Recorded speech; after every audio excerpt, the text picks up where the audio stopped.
আসসালামু আলাইকুম রহমতুল্লাহ। সুপ্রিয় দর্শক, ইতিহাস, ঐতিহ্য আর ভিন্ন সংস্কৃতি নিয়ে তৈরি করা আমার এই ডকুমেন্টারি ভিডিওতে আপনাকে স্বাগত।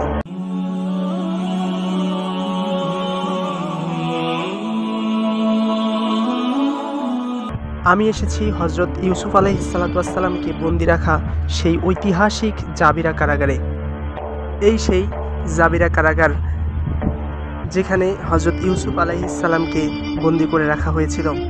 এটি বাহির থেকে দেখতে ছোট মনে হলেও একটু এগোলেই দেখা যায় যে এটি মাটি থেকে অর্থাৎ ভূপৃষ্ঠ থেকে অনেক গভীরে, যেখানে সে সময়কার কারাবন্দীদেরকে বন্দি করে রাখা হয়েছিল।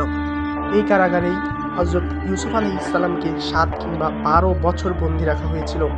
এই কারাগারটি মাটির প্রায় 45 থেকে 50 মিটার গভীরে অবস্থিত।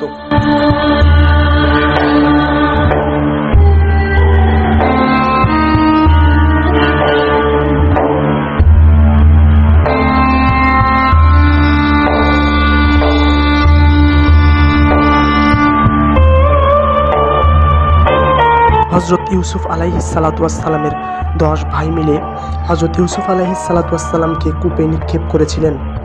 সেই কূপের পাশ দিয়েই যাচ্ছিলেন এক বণিক দল। সেই বণিকরা হজরত ইউসুফ আলাইহিসসালামকে সেখান থেকে উদ্ধার করলেন।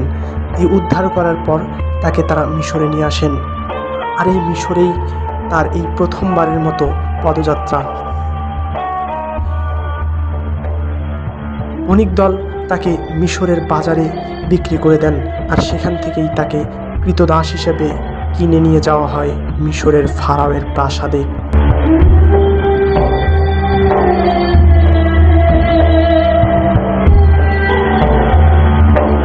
সেখানেই হযরত ইউসুফ আলাইহিসসালামের বেড়ে ওঠা শৈশব, কৈশোর আর যৌবনে পদার্পণের পর তার সৌন্দর্য রূপে মোহিত হলেন সেখানকার এক নারী, নাম তার জুলেখা।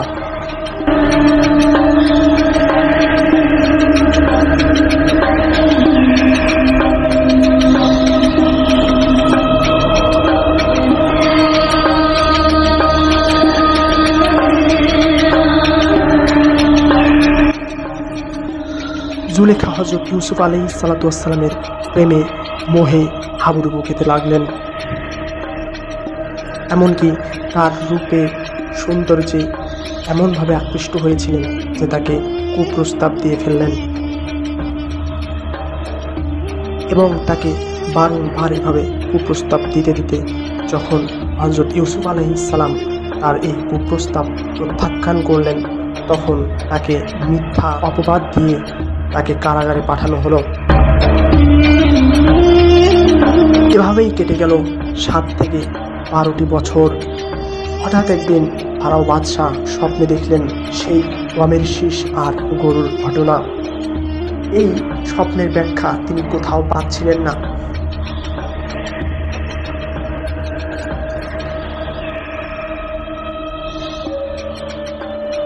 কিন্তু তার কাছে খবর এলো যে কারাগারেই বন্দী রয়েছে এমন একজন, যিনি কিনা তার এই স্বপ্নের ব্যাখ্যা দিতে পারেন। তারপর সেই ফারাও রাজা তাকে কারাগার থেকে বের করে নিয়ে গেল তার রাজপ্রাসাদে। আবারও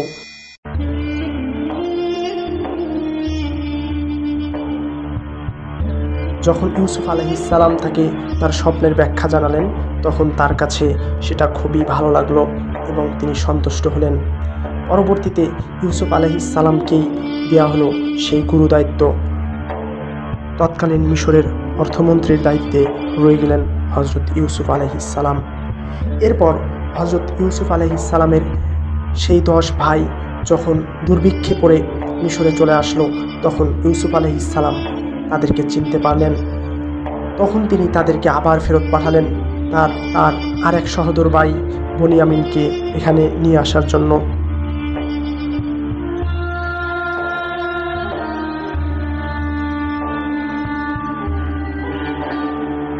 আর আবারও বনিয়ামিনকে যখন নিয়ে আসলো, তখন হজরত ইউসুফ আলাইহিসসালাম তাদের মাধ্যমে তার একটি জুব্বা তার পিতা হজরত ইয়াকুব আলাইহিসসালামের নিকট পৌঁছে দিলেন। হজরত ইউসুফ আলাইহিসসালাম জানতেন তার পিতা অন্ধ হয়ে গেছেন। পরবর্তীতে যখন ইয়াকুব আলাইহিসসালাম ইউসুফ আলাইহিসসালামের সেই জুব্বা চোখে লাগালেন, আল্লাহ তাআলা আর কুদরতে তার অন্ধ চক্ষে আলো দিয়ে দিলেন। এরপর তার পিতা ইয়াকুব আলাইহিস সালাতু ওয়াস সালাম সপরিবারে মিশরে চলে আসলেন। এসে যখন দেখলেন তার নয়নের মণি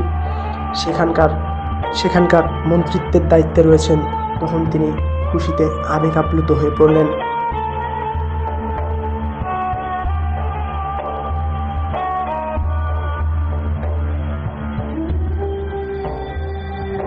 হযরত ইউসুফ আলাইহিস সালামের মিশরে আসা,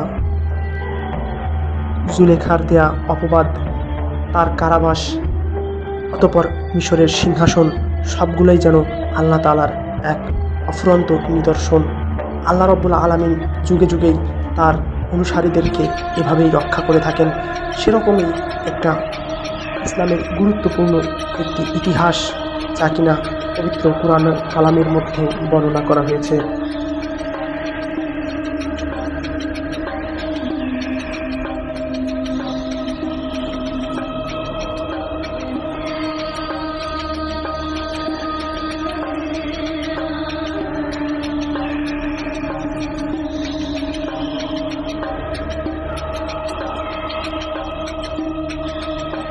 এটাই হচ্ছে সেই রাজপ্রাসাদ, যেখানে বসে ফারাও শাসক মিশর ও তার পার্শ্ববর্তী অঞ্চলকে শাসন করেছিলেন।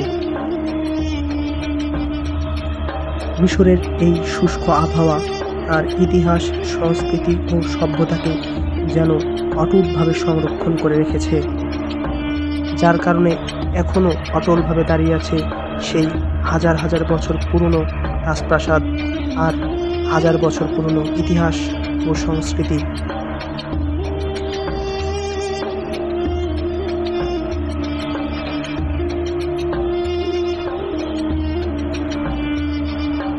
আবার দেখা হবে নতুন কোনো ডকুমেন্টারি ভিডিও নিয়ে, যেখানে কথা হবে, গল্প হবে, আলোচনা হবে। সেই পর্যন্ত আমার চ্যানেলটি সাবস্ক্রাইব করে পাশেই থাকুন। ধন্যবাদ।